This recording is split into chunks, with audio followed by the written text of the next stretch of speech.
اما بعد فاعوذ باللہ من الشیطان الرجیم بسم اللہ الرحمن الرحیم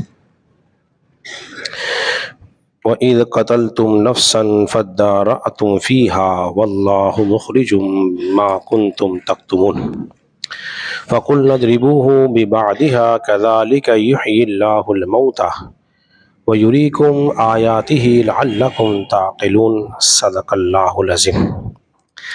حضرت محترم، آپ حضرات آج کی نشست کے اندر درس قرآن سماعت کریں گے، اور درس قرآن کے اندر ہماری آج سورہ بقرہ کی آیت نمبر 72 اور 73 ہے۔ اس سے پہلے جو درس قرآن گزر چکا ہے اس کے اندر دنیا کی قیمتی گائے کا تذکرہ میں آپ حضرات کے سامنے کر چکا ہوں، اور اب انسانی جان کی قتل کی بات ہو رہی ہے۔ تو پہلے گائے کا تذکرہ ہوا، اب انسانی قتل کی بات ہوئی۔ ہونا تو یہ چاہیے تھا کہ پہلے انسانی قتل کا تذکرہ ہوتا، بعد میں گائے کا تذکرہ ہوتا۔ دیکھیے، قرآن مجید فرقان حمید جو ہے یہ کوئی قصے کہانی کی کتاب نہیں ہے، اس میں جمیع احکام موجود ہیں، اور یہی قرآن مجید فرقان حمید کا حسن ہے کہ کوئی بات کہاں بیان ہوتی ہے اس کی اگلی بات کسی اور مقام پر بیان ہوتی ہے۔ جس کے قرآن مجید فرقان حمید میں بھی ہے وَاسْجُدِي وَارْكَعِي، پہلے سجدے کا ذکر ہے، بعد میں رکوع کا تذکرہ ہے۔ حالانکہ ہم نماز ابھی ہم نے پڑھی ہے، پہلے ہم رکوع کرتے ہیں، بعد میں سجدہ کرتے ہیں۔ حضرات محترم، وَإِذْ قَتَلْتُمْ نَفْسًا فَادَّارَأْتُمْ فِيهَا، اور جب تم نے ایک جان کو قتل کیا پھر دوسرے پر تم نے اس کی تہمت لگائی، اس کا تذکرہ ہو رہا ہے۔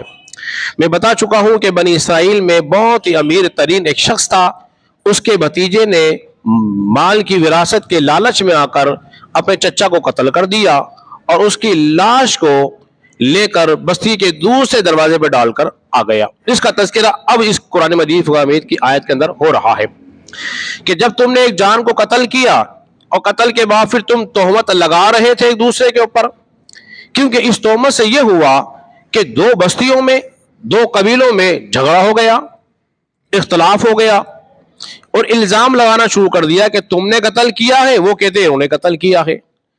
پھر جب حضرت موسیٰ کے پاس آئے تو موسیٰ علیہ السلام نے فرمایا، اللہ تعالیٰ تمہیں حکم دیتا ہے ان اللہ یامرکم ان تذبحوا بقرہ، اللہ تعالیٰ تمہیں حکم دیتا ہے تم ایک گائے ذبح کرو۔ حالانکہ اس قتل سے گائے کی کوئی مناسبت وہ لیے نہیں تھی، اس کا طویل واقعہ اور تفصیلی واقعہ میں پچھلے درس کے اندر بیان کر چکا ہوں۔ اب جو علامتیں انہوں نے پوچھی تھی وہ علامتیں ایک نیک صالح بندے کی گائے میں موجود تھی، اور اس کی تلاش کے اندر مفسرین فرماتے ہیں کہ ان کو 40 سال لگے، 40 سال تک اس کی تلاش کرتے رہے۔ ایک واقعہ اور تفاسیر میں موجود ہے، جب اس گائے کے مالک کے پاس پہنچے، انہوں نے پوچھا کتنی قیمت ہے؟ آپ نے فرمایا 200 دینار، ایک روایت میں۔ تو حضرت موسیٰ کے پاس آئے، کہنے لگے جی وہ تو 200 دینار مانگ رہے ہیں، حالانکہ قیمت 3 دینار کی ہے۔ تو موسیٰ علیہ السلام نے فرمایا ان کی مرضی ہے، مالک ہے، جو چاہے قیمت لے۔ جب دوبارہ پہنچے، پوچھا لو 200 دینار لے لو اور گائے ہمیں دے دو۔ انہوں نے کہا 400 دینار، ابھی 200 دینار بتائے تھے، اب 400۔ اس طرح تیسرا چکر لگا تو 600 دینار، جو قیمت پوچھ کے جاتے جب دوبارہ آتے تو اس سے ڈبل ہو جاتی، حتیٰ کہ اس کی قیمت کیا پہنچی، اس کے وزن کے برابر سونا رکھ کے دو گے تو پھر تمہیں گائے ملے گی۔ المختصر یہ حضرات محترم، اگر اللہ تبارک و تعالیٰ چاہتا تو موسیٰ علیہ السلام دعا کرتے اور مردے زندہ ہو جاتے، یہ کوئی مشکل بات ولیے نہیں تھی، کیونکہ اس سے پہلے بھی موسیٰ علیہ السلام کی دعا سے مردہ زندہ ولی ہو چکے ہیں۔ ثم بعثناکم من بعد موتکم لعلکم تشکرون، سورہ بقرہ آیت نمبر 56 کے اندر یہ واقعہ موجود ہے۔ اور اسی سورہ بقرہ کے اندر 5 مقامات ایسے ہیں جہاں مردوں کے زندہ ہونے کا تذکرہ ولی ہمیں ملتا ہے۔ تو اگر موسیٰ علیہ السلام دعا فرما دیتے تو ہو سکتا تھا کہہ دیتے یہ تو جادوگر ہے، کوئی جادوگر کا الزام لگا دیتے. اللہ تبارک و تعالیٰ نے بنی اسرائیل کو مشقت میں ڈالنا تھا. ذرا کلو تراش اٹھاؤ مشقتیں.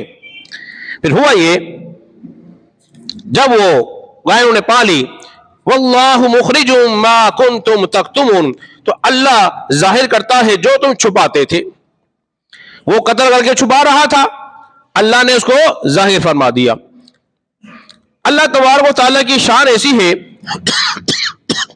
اگر کوئی 7 گھروں میں تہخانوں میں بیٹھ کر کوئی نیکی کرے نا، اللہ تبارک و تعالیٰ اسے بھی ظاہر فرما دیتا ہے. بالکل اسی طرح اگر کوئی 7 تہخانوں میں بیٹھ کر کوئی گناہ کرے تو اللہ تبارک و تعالیٰ اسے بھی ظاہر فرما دیتا ہے. مفسرین فرماتے ہیں جو انسان مستقل مزاجی سے نیک کام کرتا رہتا ہے اللہ تبارک و تعالیٰ اس کے نیک عمل کو لوگوں پہ ظاہر فرما دیتا ہے. اور کوئی گناہ میں مستقل مشغول رہے تو اس کے گناہ کو بھی لوگوں پر ظاہر فرما دیتا ہے. پھر ہوا کیا؟ فَقُلْنَا اضْرِبُوهُ بِبَعْضِهَا، تو فرمایا کہ تم مقتول کو گائے کا ایک ٹکڑا مارو. جب اس کو ذبح کیا گیا، اب مفسرین فرماتے ہیں بعد نے کہا کہ اس کی زبان، بعد نے کہا ہڈی، اور بعد نے کہا کہ دم کا کوئی حصہ. اس کو جب مارا تو وہ بول پڑا، وہ مقتول جو تھا قتل ہونے والا بول پڑا. اس کے منہ سے خون کا فوارہ جاری ہوا اور کہنے لگا کہ مجھ کو میرے چچا کے بھتیجے نے، یعنی کہ میرے بھتیجے نے مجھے قتل کیا ہے. اور یہ کہہ کر وہ دوبارہ فوت ہو گیا. پھر ہوا یہ کہ وہ پکڑا گیا، میراث جو تھی اسے وہ بھی نہیں ملی، احساس بھی اس پر جاری ہو گیا. حضرات محترم، اللہ تعالیٰ نے شاہ فرمایا کذالک یحیی اللہ الموتى، اور اللہ یوں ہی مردوں کو زندہ کرے گا. یعنی کہ اب یہ بتایا جا رہا ہے تم اس بات پہ یقین رکھنا، ایمان رکھنا، تم نے مرنا نہیں ہے، مر کے فنا نہیں ہو جانا، بلکہ اللہ تبارک و تعالیٰ تمہیں دوبارہ زندہ بھی فرمائے گا.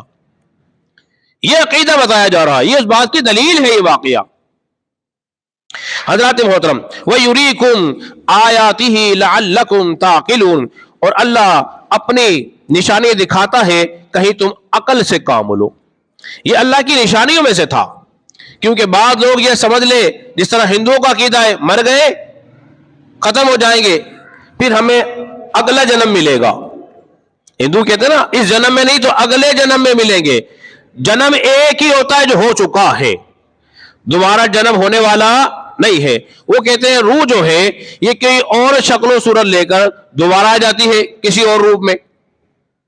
حالانکہ یہ عقیدہ دوست بولیے نہیں ہے، قرآن و سنت کے خلاف ہے. تو اب ان کا بھی رد کیا جا رہا ہے جو ایسا عقیدہ رکھنے والے لوگ ہیں. فرمایا اللہ تبارک و تعالیٰ تمہیں دوبارہ زندہ فرمائے گا، تم نے یہ عقیدہ رکھنا ہے، تم نے اللہ کی بارگاہ میں حاضر ہونا ہے. اب حاضر ہونے کے لیے حضرات محترم جانے کے لیے اس کی کچھ تیاریاں بھی ہوتی ہیں، اس کی کچھ تیاریاں بھی ہوتی ہیں. تو لہذا آج ہی کے دن سے رب کے حضور حاضر ہونے کے لیے اس کی تیاری کرنا شروع کر دو. اب اس درس قرآن سے ہمیں کیا بات معلوم ہوئی؟ پہلی چیز تو یہ معلوم ہو گئی کہ اللہ تبارک و تعالیٰ علم والا اور قدرت والا ہے، علم و قدرت والا ہے. دوسری بات یہ ہمیں یہ معلوم ہو رہی ہے کہ کوئی شے اللہ کے علم سے باہر بولیے نہیں ہے، اور نہ ہی کوئی چیز اللہ کی قدرت سے باہر ہے.